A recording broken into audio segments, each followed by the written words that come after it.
Welcome back, AfterBuzzers, to the Real Housewives of Potomac After Show. So tonight we are talking about Ashley hunting down her long-lost daddy. Yes, we are. We're talking about a party at a sonogram. Who is doing that? And we're talking about the shadiest couples dinner ever. All that and more coming up for you next. You're tuned in to AfterBuzz TV, the ESPN of TV talk. Now, let the buzz. Woo! Hey, folks. What's up, party people? Welcome to the Real Housewives of Potomac After Show, Season 4, Episode 11, Can I Get a Witness? But we're happy to be here. I'm your host, Erika Edwards, but I couldn't do it without my girls, the very lovely Alexis. Hello, everybody. And the also very lovely Lauren. Hi, guys. Yay. I really enjoyed this episode. I really feel like Potomac is bringing it. You know what I'm saying? Like, I'm also on Atlanta, and I love Atlanta, but Potomac is really, like, stepping their game up to kind of be in the top, at least the top three. Like, with New York and New Jersey, Atlanta, I think Potomac is getting right there.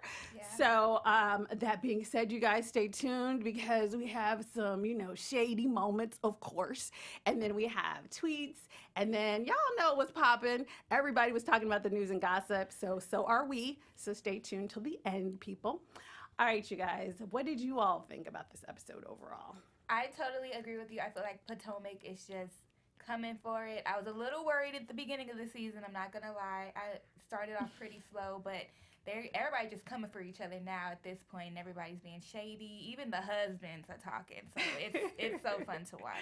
Very true. Yeah, I love this episode. I loved all the tender moments as well, mixed in with the shade. It was done. Good job, producers. It was very nice. I feel like this episode reminded me why I actually like pretty much every woman on this show in their own ways. Like, you can empathize with everybody and also be like, girl, that's just too shady. So very true. Yeah, good balance. Yeah, I agree. I think this episode had a very good balance of shadiness and kind of like the lovey-doveyness, because I don't like too much of either, really. So I think they did do a good job balancing. So let's start off talking with the person we saw the least of this episode, which was Robyn, surprisingly at the hairdresser, because I was like, praise God. Oh, my God. Because I'm not even trying to throw any shade, but I was surprised that her hairdresser was willing to, show her face on camera. But I liked that she stood behind her work. And, we didn't... Wait, I just realized what you were saying. Because at first I was like, well, of course, she wants people to know that she's a hairdresser and get clients. But you're saying that her hair be looking a mess. So I don't know. I'm not going to put it on the hairdresser, because we did not see the hair. She didn't come out with them ramen noodles like she was... earlier in the season, so I'm not going to put that on the hairdresser. Because I think sometimes her hair looks amazing, so we're gonna give the hairdresser credit for those episodes. Erika, I'm not gonna lie. When she said that she had been going to her for 15 years, I was thinking, right, your hair be looking a mess sometimes.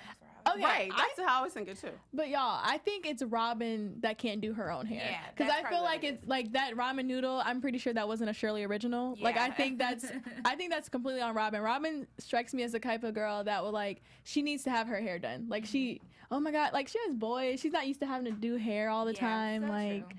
Don't do Shirley. I still believe in you because she's done. Remember her bobs and stuff from the other seasons? Those were cute.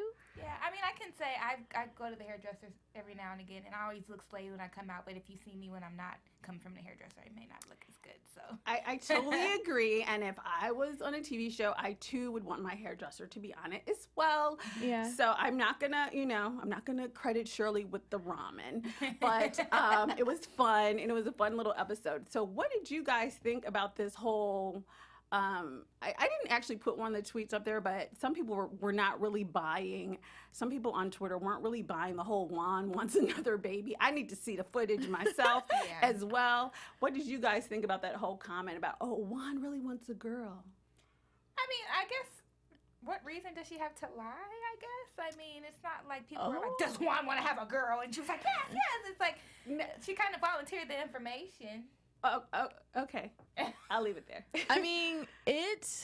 I would also like to see the footage of this, but I could see it. I've heard, well, let's say this, we always hear athletes or people who are really busy when they have little kids, like at that point in their lives, they're always like, I want to do it again. I feel like I've seen that on other shows, other reality shows, that the dad's like, yeah, I wasn't there when I should have been, so I want to retry. Yeah. So I would believe that part.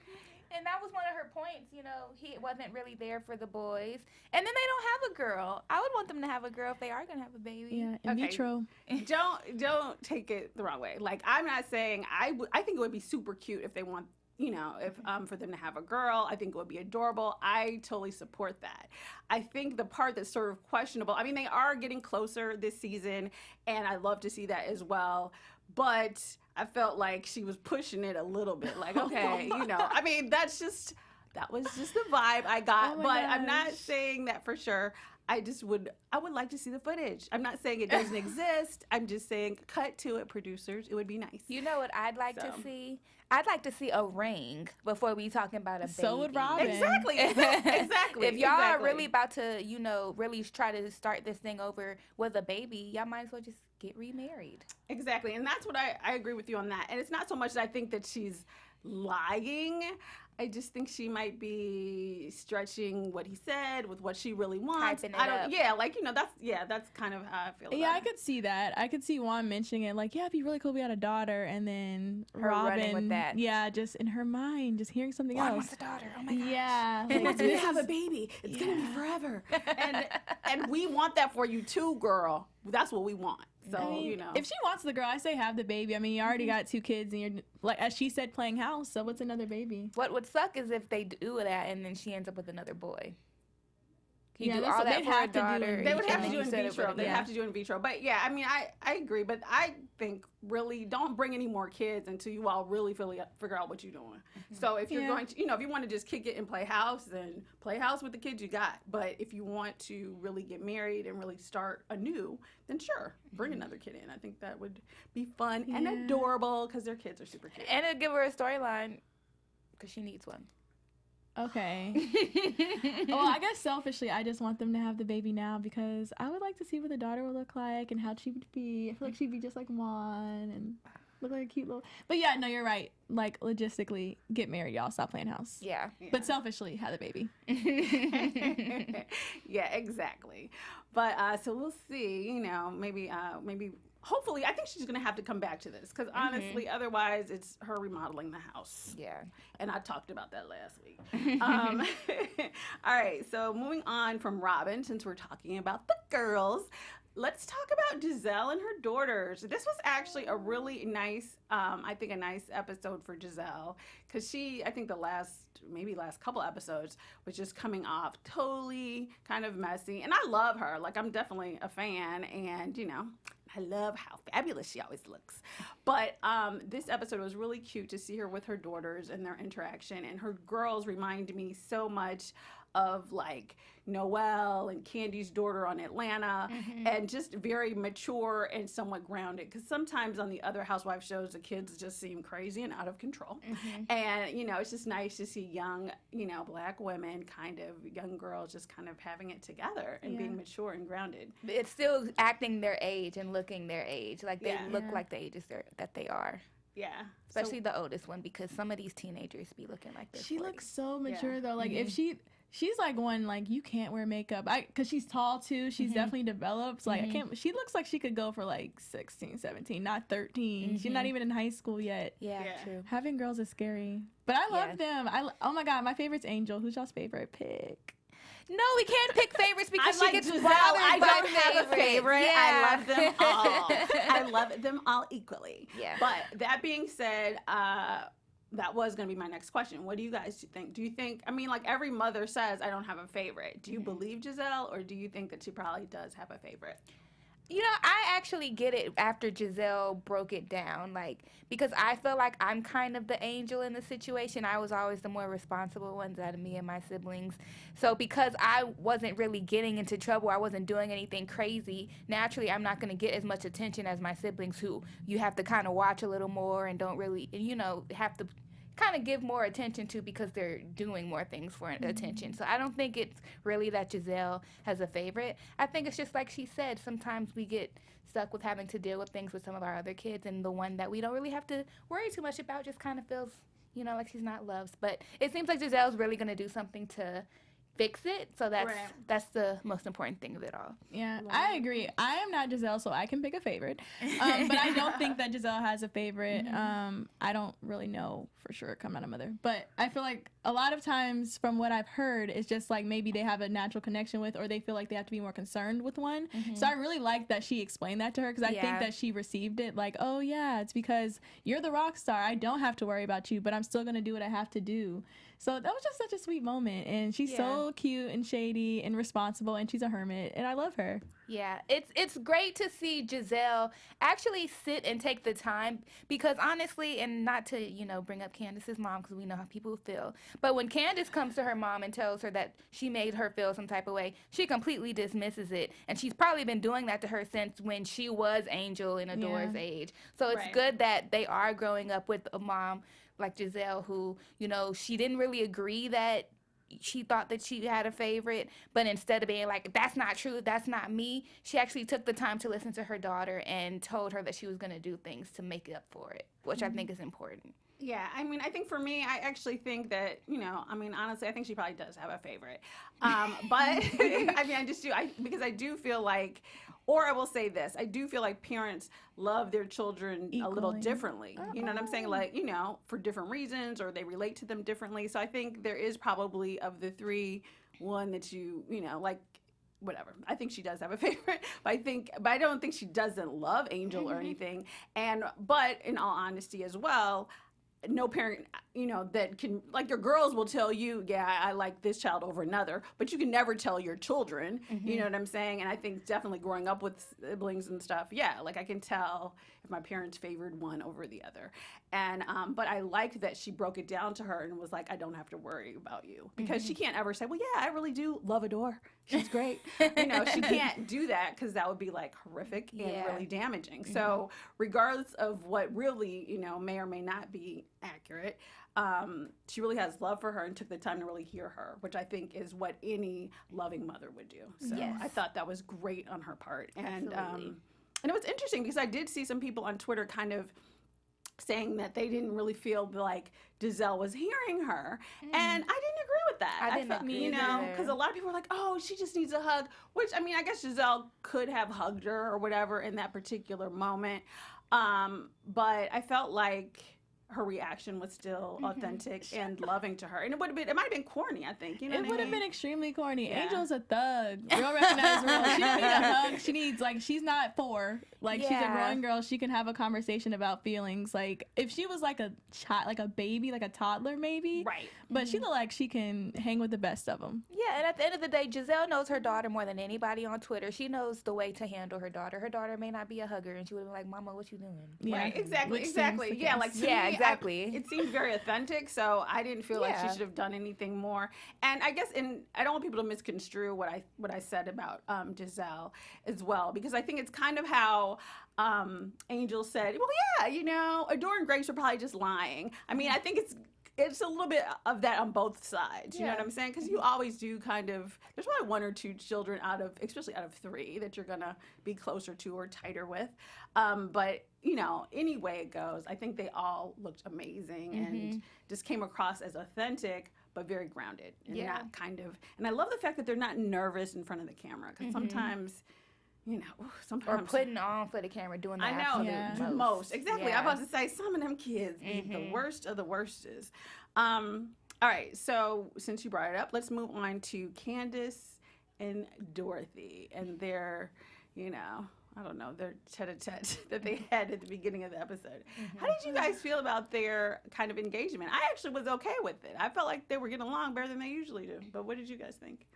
I thought how I felt about Gizelle and being genuine and listening and hearing your daughter and making arrangements to, change what you've been doing. I feel like it was the exact opposite with them. Yeah, Candice was writing down things and saying, oh, I want to fix this. And her mom was just kind of going along with it, but she was still making funny faces. She was still making snarky comments. It's like, she's not serious at all about fixing their problem. She's really just toying with her, and it's honestly really, really sad to watch. Yeah, it is pretty hurtful, but I will commend Candice in this situation, because I think that she might be starting to realize that she cannot control her mother's faces. Like, she's still going to say it, but I think she's going to get to that point because she literally said, I have to accept that some things are not going to change. And when she said that, I was like, okay, that's growth, because I don't think Dorothy's going to change. So you're just going to have to learn how to, like, deal with the faces, ignore the faces, choose to them, and still choose to be respectful, and maybe just put that distance there, because Dorothy ain't changing. Yeah. Yeah. It's so sad. Yeah, I agree. I mean, I think her mom hopefully will, make some baby steps. Like, I think she will probably change some of it. But obviously, like, yeah, she's not going to stop rolling her eyes. I think that's, like, a lot to ask. But also, I think, is that it has to go both ways. Because Candice isn't innocent in all of this either. But, so I think that they both have to meet each other halfway. And hopefully, Dorothy will make more of an effort. She seemed to me, at least in this scene, to be just a little bit more calm and less rah-rah than she usually is, honestly. And Candice seemed to kind of take it a little bit in stride. So it seemed a little bit of a lighter scene between them, which was nice. Now, one thing that I found interesting was, her mother said the exact almost word for word same thing Karen said later on in the episode. She said, I feel like your emotions or whatever are spilling into the relationships with your friends. And I think one of the things that Candice has to work on is when people, whether it's her mother or Monique or Chris or anyone, I don't feel like she always really hears people. Like, maybe she's hearing Dr. Ken, but she doesn't really hear people when they talk to her. I don't think. And her mom has, not her mom, but Chris has even said it. She said it to her in the last episode, like, I completely lost my train of thought. Basically, you're doing to me what your mom does to you. Yeah, you're doing to me what your mom does to me. And what she's doing is she's completely dismissing what they're saying. She doesn't agree with it, so she doesn't want to hear it. Therefore, she's not listening to what they're trying to tell her. And it's what her mom does. And if she doesn't lock it down, she being Candice, she's going to continue to have those problems with her mom. And she can't expect her mom to make any changes either. Yeah, exactly. I want to meet Dorothy's mom. I want to know where this started. But hopefully Candice can break the chain. Yes. So she's seeking counsel, so we're praying for you. And I wonder if Candice's siblings have the same issues with the mom. Because then I would really know, okay, Dorothy is the problem here. If they are not having those issues with Dorothy, then Candice should be doing some self-reflection, too, on why she's having this relationship with her mother. Candice's little sister feels the same way. Okay, good. Like, I don't know, we haven't seen to that extent, but they definitely, kind of roll their eyes, like with the dress shopping, or we've seen it. Yeah. I think her mom is like that to Ronnie, the stepdaddy. I think that's just how her mom is. But that doesn't mean, like Dr. Ken said, you can't control yourself and, like, Yes. So hopefully she gets to that point. I think she will. I don't know. That's just so sad. So sad. Yeah, So I agree. Although I would honestly, I mean, I guess I kind of remember the dress shopping, but I want to see more of her siblings because, other than her, it's just the one, right? Half brother, like the one sister. I don't know even really, but I think it's just the one full sister, I believe. Yeah. But I definitely would like to see more of that because it's like it's interesting that she turns to all these girls where I would think she would turn to her sister. So it would be interesting, maybe she doesn't want to be on TV or whatever, but it would be interesting, I think, just to show more of that because it would give us more of a perspective on what we're missing from the cameras because I feel like something's missing. And I don't know if Dorothy is even more crazy or if Candice is also crazy. I don't know. Both crazy. Right, exactly. Crazy. So I think there's something missing. So we want more family from you guys. That would kind of give her more of a storyline too. Yeah. I think the sister's at Howard still. So maybe when she graduates, maybe she's like, I ain't trying to do that. I'm trying to get a job. Yeah, true. I just remember her saying like, I think Monique's sister went to Howard and Candice's sister's at Howard. Oh, okay. She's really young though. Okay. Well, and then Candice went to Howard, right? I don't know.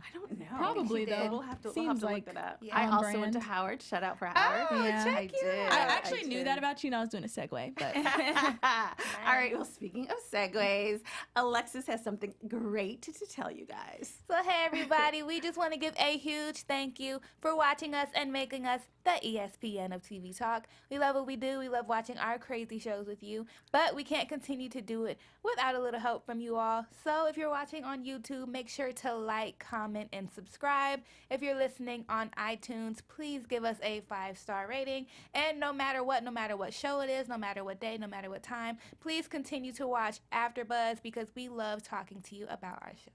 Exactly. So leave your comments, and if you're on, give us a thumbs up if you're in the chat right now because, like, you're already here. So why not do it? Why not? Yes. All right. So let's talk about Monique. And and this was so interesting. A sonogram like party, like a reveal where they don't reveal. So, but it was interesting. I mean, I get it because she's so excited about this rainbow baby. So like, and she's really cool and down to earth. But it was kind of different. What did you guys feel about it? I just didn't understand the point. But I mean, you can have who you want in your sonogram, I guess. I wouldn't really consider it a party. Right. But, I mean, if you want all those people in the sonogram room, hey, to each his own. I wouldn't do it, but, you know. I don't know. I think maybe she's just pushing it as a party for storyline or just trying to make herself sound exciting in this episode. I don't know. No shade, I like Monique. But I don't know. I think she's just trying to stay out of the drama other than last episode because of the baby and everything. So maybe she's just like, let me just invite them to stuff. Yeah. Because my life is peaceful. So I guess I'll invite them to the sonogram. I didn't really get it. Yeah, exactly. I mean, I think it was, I don't know, like it just felt, honestly, for me, to keep it 100, it felt very produced. It felt like something that the producer just came up with. Because I was like, she already had a party, why? And then when she didn't actually, she's like, I'd like to do a sonogram reveal. I was like, okay, I'll cut her some slack. This is a reveal thing. And then you're not going to reveal the sex, so why am I here? Like, you could have emailed me that picture. I didn't even get that. Not email. Yeah, going to your point, if it is just about wanting people to see your sonogram, then why is it only people from the show who are there? Right. So obviously. Why is it only Karen and Like, there were so many things about it that just seemed like, producers, you're trying too much.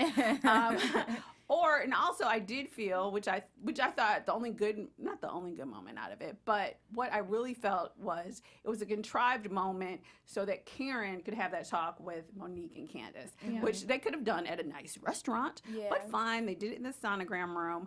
And, but I thought it was kind of nice to see Karen in that kind of big sister space with them. What did you guys think? Yeah, I thought she gave them really good advice.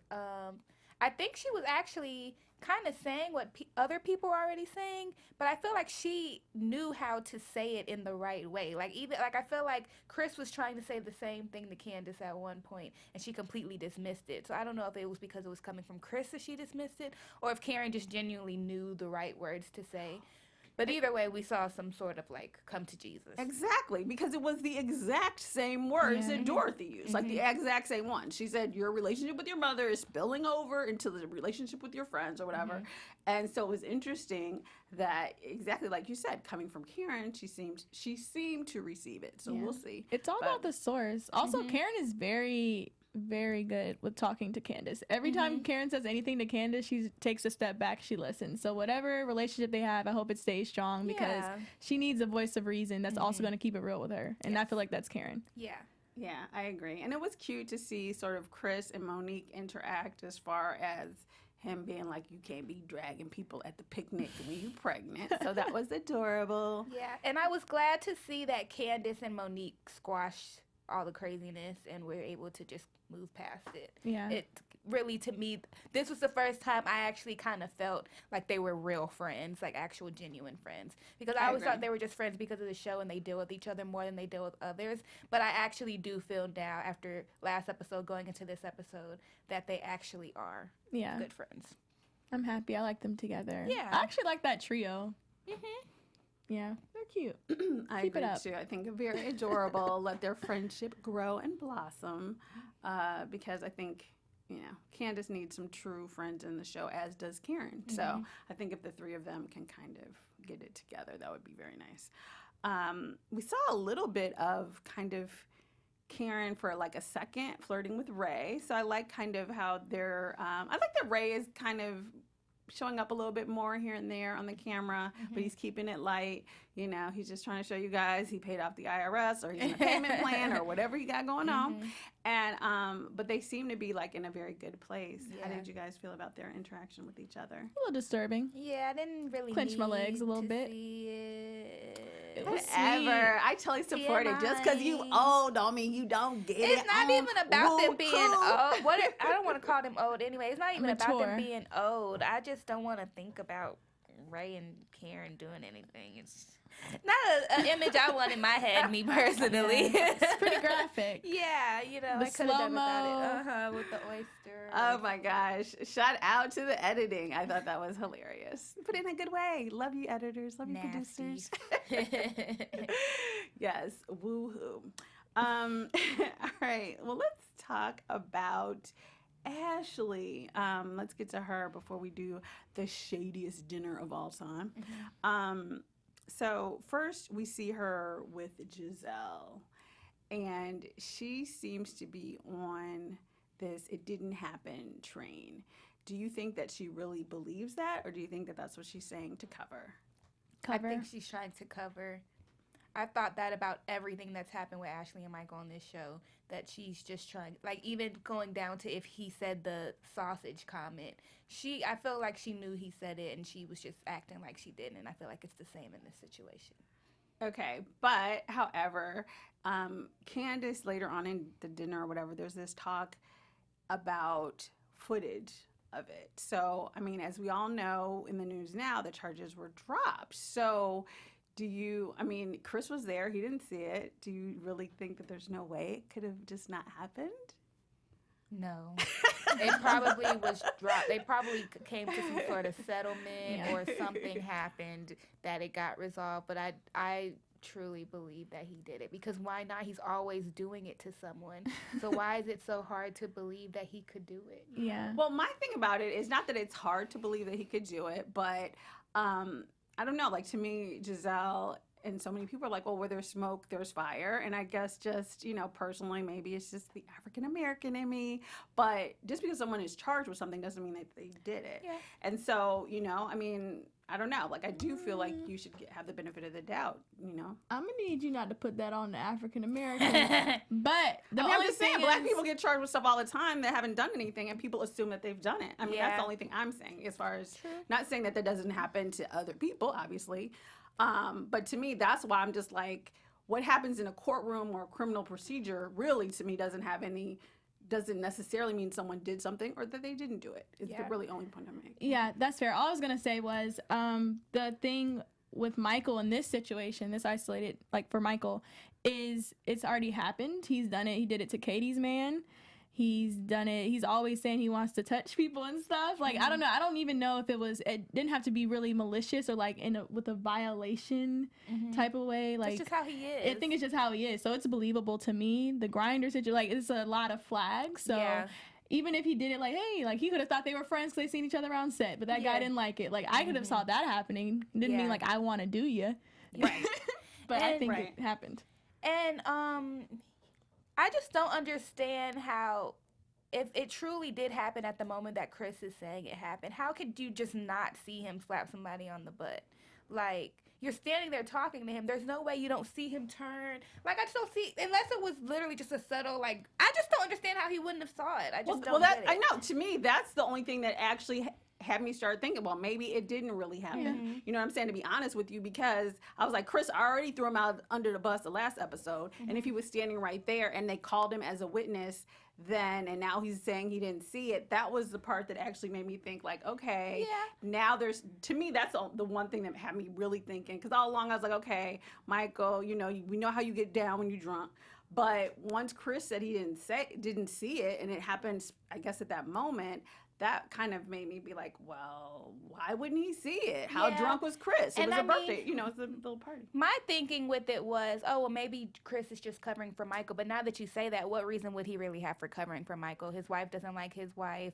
And like you said, he definitely co-signed last week. Right. So that's why I don't feel like Chris would maybe cover because for him. the law is involved, he's thinking he should just stay out of it. But I don't know. It's just such a weird situation. Weird because that happened, like, I would say that now that they've settled it, you know what I'm saying? But that happened before anything was settled. So I don't know if Bravo gave him some extra money for the episode. I don't know. But that's kind of the only thing to me that kind of threw doubt on it. I mean, I think Michael clearly has some very sort of bisexual tendencies. I don't know what his sexuality is, but to go as far as to kind of sexually assault someone or really be groping someone who doesn't want to be there, that you're not cool with, like that is sort of above and beyond whatever your sexuality is. Yeah. Either way, I think it's a lesson to Michael to just stop touching people. Yeah. Like, because it's already been not well received before. So exactly. Just stop touching people. Thank you. I don't know if this is what they do down under, but in Potomac, no. They don't do that there, so don't do it. Yeah. So how did you guys feel about her meeting with V therapist, and this whole she's seeing Michael as a father figure thing. I'm glad she's going to therapy. I think she really needs it, and it looks like it's helping. The father thing made me a little uncomfortable, but I'm not in that situation to really kind of understand it. What watching that scene really made me think about was it kind of made me think of Kenya Moore and how she has those same abandonment stuff with her mother. And it's they act, now that I think about it, they act a lot alike in the way they handle conflict and the way they stir up things within the group. So I'm like, well, maybe it is that abandonment that causes them to act like that. I mean, there's no excuses for people to act certain ways, but I do feel like things that happen in your past cause you to act certain ways. So for me, it was kind of like an eye-opener, like, oh, well, maybe that's been the root of the issue she's had in the group. Yeah, well said. I think this therapist is great. I think she needs to talk to everybody in the group because she helped her to connect those dots very seamlessly without pushing it on her. So I commend her. I also commend Ashley for being so vulnerable with that. I remember her Breakfast Club interview 3 years ago, and she said she, like, all she knows about him is that he's this redhead white guy that lives in Georgia that's blocked her on Facebook, like, at that time, like 3 times, so I'm sure more. That's just, I really feel for her. That's so terrible. Yeah, like, sad.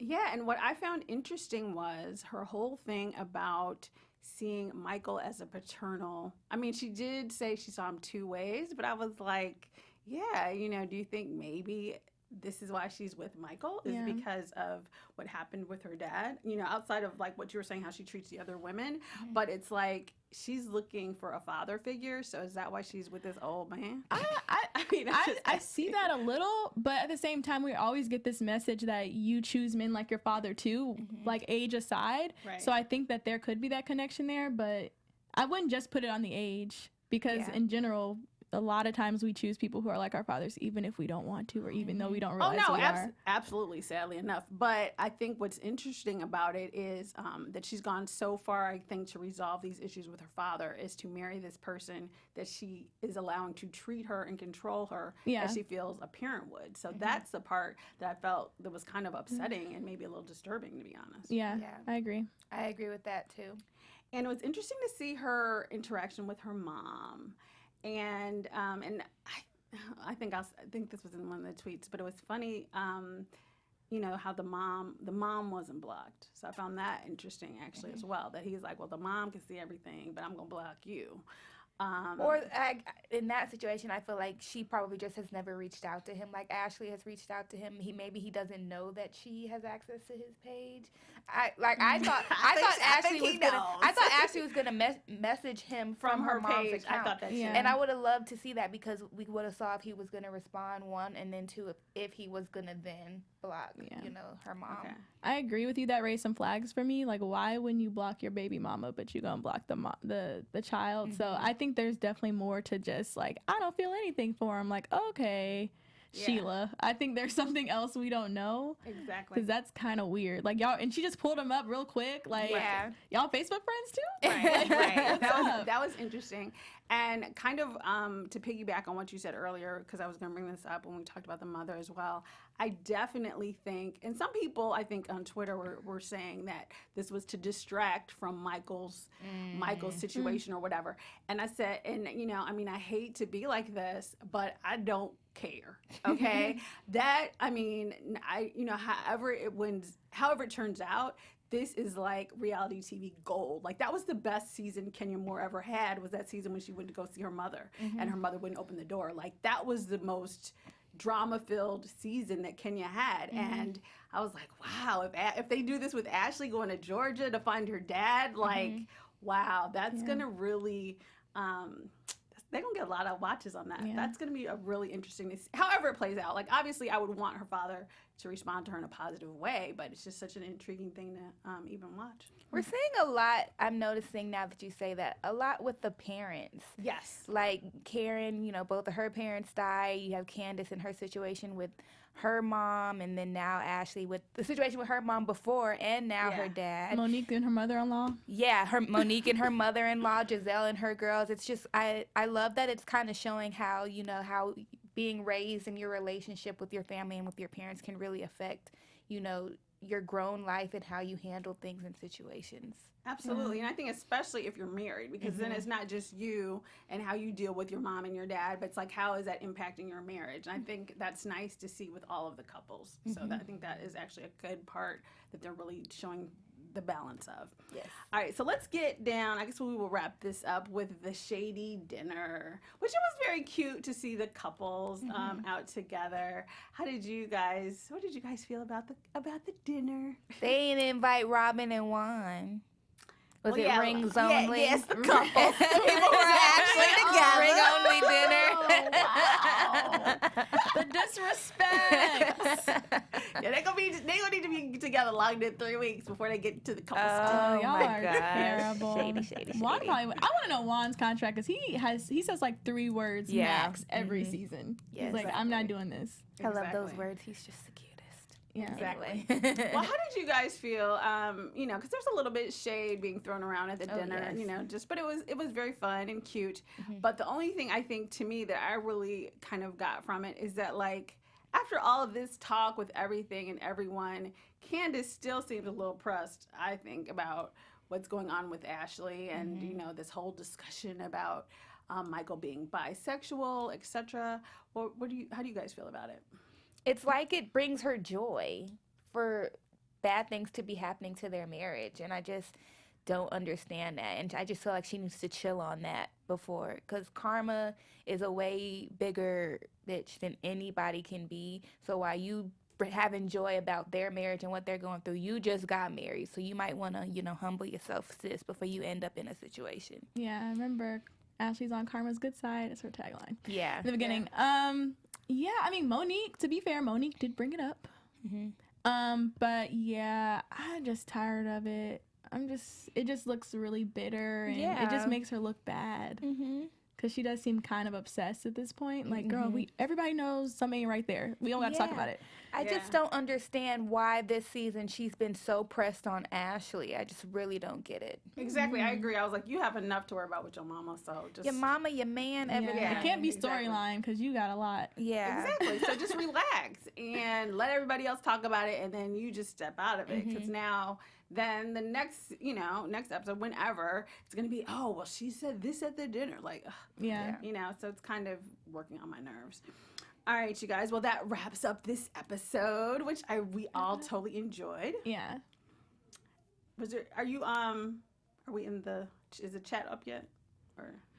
no, I can't access the chat. Oh, sorry, you guys, because we wanted to hear what you all had to say, because I know y'all are probably roasting me. Okay. All right. Don't worry, they'll do it in the comments. Thank you, in my shady thoughts. All right, so let's move on to our special segment, Shadiest Moments. All right, let's start with you, Lauren. Like this beat, Bree. My shadiest moment would have to be when Monique said that if Karen had a baby, there would be nothing but dust coming out. Nothing but powder for those babies. Yes. That one was funny. Powdered milk. I love that comment. Yes. Mine is from Ray. I love when the husbands get shady. When he was talking to Candice and he said, oh, you're a good singer. He was like, I heard other people have been trying to sing. And we all immediately knew he was talking about Ashley, but then Monique added to the shade by saying, speaking of, and then started talking about Ashley. So, oh my gosh, speaking of people who can't sing. Yeah. And then my shadiest moment was Karen in the confessional saying that she wanted Candice to see marriages that were together because she didn't want her to end up like Gizelle, divorced, alone on an island by herself. Well, she got the 3 girls. Yeah, she's not alone. Don't do her. Yes. All right. So I think the winner is, I don't know. What do you guys think? Maybe. I really like the Ray. Karen. Karen. Well, Karen, Monique's is good. That dried up powder is good. I don't know, but delivery combined with shade factor, Yeah, I would go Ray Karen. I think Karen's was true. like quick. Yeah, that's true. And it was detailed. Yes. All right. So we'll give it up for Karen tonight. All right. Let's move on to some tweets. All right, so I think we have like 6 this time, which was a lot. Twitter was going in today. Karen seducing #RaisinRay. I loved the oyster scene from Forever Haka. So yes. God. You guys didn't like it, but I thought it was good to see old people still getting it on. Oh, loved how Karen Huger straightened Monique and Candice. She's the perfect big sister. Yeah. Yeah, I loved that scene as well. I thought that was very cute. Shout out to Josh Foster. Why do they have this old Donna Summers wig on Ashley? Yeah. Yes, That wig. Oh my God, that wig was the worst of the worst. Immediately when she popped up on the screen, me and Lauren were like, "Oh!" Like it literally That's took us a aback. lot. Like the wig was bad itself, but you can really tell in that interview that obviously she was pregnant in that interview. You can see it in her face. Yeah. So the chunkiness of the face with that wig just wasn't a good volume mix. on that wig. Yes, Yeah. Color. that made me think of some other people on shows when you know they really going through something. It looked like a Katie wig. Exactly. That's or what it really looked like. another Kim wig. Okay. Ashley, I see Michael kind of as a paternal figure. Whoa. Yeah. Yes. That's how I was looking when she said that too. Because I was like, Yeah. wow. You don't know okay. how to feel with a comment like that. It's Yeah, like, that one's a little bit It's like shaky. sad but scary. Yeah. Exactly. Oh my gosh, I felt the same way. Candice singing the things she's saying make me hate her even more. Oh my gosh, yeah. Like, Ray liked it, but I was like, girl, please just eat your food. You don't got to She just sing. really wants the world to know that she can sing. I think she really is trying to get like a record deal off of this. Yes. Because she already tried to release that song from her wedding. Oh Lord. And- Well, Yeah. I hope she does, but please don't sing every episode. Okay. At least she can sing. I'll Yeah. give her that, but I don't know if she's... Oh, and then I think this is the last one. Why did he block Ashley but didn't block the mother? Something is not right. Thank you, Sweet Face De Niro. Yes. Yeah. Thank you. We totally agree with you here on AfterBuzz. Yes. All right, so now moving on to news and gossip. Yeah. AfterBuzz TV News. Oh my gosh, congrats are in order for Miss Gizelle Bryant. Yes, she got nominated for the African American Literary Award. She is so excited. She says that mommy is so happy because all the girls are super proud and that's all that matters. So it's just a nomination right now, but we're hoping it's going to be a win. She'll know October 5th. Exactly. it. Yes, and people, that is a thing. Yes. Okay. So Yes. woo. And now what we really want to know, the tea, Katie versus Ashley. So on Bravo, Ashley actually said that Katie's ranch looked a little on the scruffy side, to say the least. So Katie didn't like that, and she took to social media and pretty much just dragged every piece of Ashley's life. She talked about the mama. She talked about, sleeping with old men for money, and she, Ashley doing that. And she also clarified that this house that Ashley's talking trash about, Katie bought with her own hard-earned modeling money when she was 27 years old, which is pretty commendable. Yeah. Yeah. And she just read her She whole read life. her for filth. as they Katie say. overreacted, I feel. Katie trying to get a wine glass, a hips, whatever they do on this show. She's trying to get it. Yeah. But Ashley actually responded back and said that she stepped out of her peace bubble to say that she would spare no one at the reunion. Dun dun dun. So a Oh, little bit of yes. tease there. So we watch the reunion. Yeah. Nice. Well, I'm Yeah, excited for that. I am excited too. I agree. I think Katie kind of went above and beyond. Like, it was looking a little scruffy in the footage. I mean, but it still looked like a cool ranch. Like, like she wasn't totally like, oh, it's dirty or anything. It just, was looking a little I don't rugged. think it warranted a whole All long of that, post exactly, like because she that. talked about her going in and out of foster homes and living on Yeah. welfare as a child. I mean, she just went totally left. So it kind of made Katie actually look bad, I think, at the end of the day. And Robyn actually kind of came to Ashley's defense in the comments that some extra team was like, ouch, like, that's a little much, sis. So, yeah, it did make Katie kind of look a little mean. Hey guys, this is Brianna the Booth. I just wanted to shout some people from the chat talking about the news and gossip here because I know you guys had a hard time connecting. Thank you. CC F Freak said, I'm already here for the reunion this year. Daisy said, Candice can't prove her point without raising her voice or having a tantrum. True. Jay Starr said, Candice is trying too hard. The deflecting is chronic. And then CC Freak also said, please give Katie a champagne glass next year. Yes. Yay. That's what I'm saying. That's why she went in like this. Reunion season is coming up. Yeah. She's about to get this glass. Well, I want to see Katie on there. Yeah, and I feel like she really needs it because she needs to get some new wigs. I thought you were going to come for her property. Or maybe that. I mean, to be honest, though, I I have to respect Katie. Like when she was on here before, she really was kind of boring, but she's bringing it. Whatever little moments she has, she's making the most of them. And I feel like that's what every housewife, that's your job. So, why not give her a glass? Or not housewife, friend of the show. Well, I know that's why that's what I'm saying. If you want it, you got to act like you already got it, sis. And that's what she's doing. All right, you guys. So let's do our predictions. Your AfterBuzz TV predictions.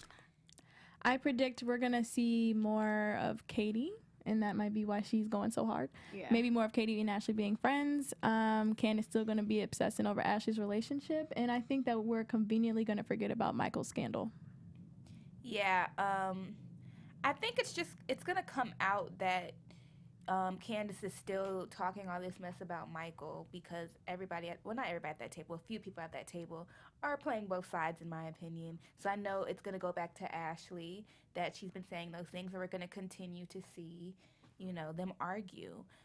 We're starting to see more interviews of Ashley where she looks pregnant. So I think we're going to actually see the announcement of her finding out she's pregnant on the show soon. I don't know how soon, but I think it's coming.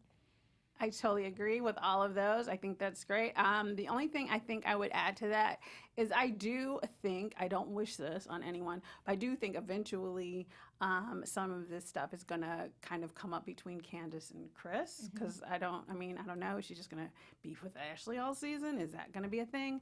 So I think that actually will be interesting to see how all of this plays out. Yeah. All right, you guys, thank you so much for joining us. This was like a really fun show tonight. And ladies, where can everyone find you? Hey guys, my name is Lauren Mayo. You can find me on Instagram at Lauren Out Loud and on YouTube at Lauren Mayo. And you guys can find me on Instagram and Twitter at I am Lexi Fierce. Hey you guys, I am Erika Edwards. You can follow me on all of my social media at Erika, Erika, D as in door, Edwards. Ciao for now, folks. Have a good night. Our founder, Kevin Undergaro, and me, Maria Menounos, would like to thank you for tuning in to AfterBuzz TV. Remember, we're not just the first, we're the biggest in the world, and we're the only destination for all your favorite TV shows. Whatever you crave, we've got it. So go to AfterBuzzTV.com and check out our lineup. Buzz you later.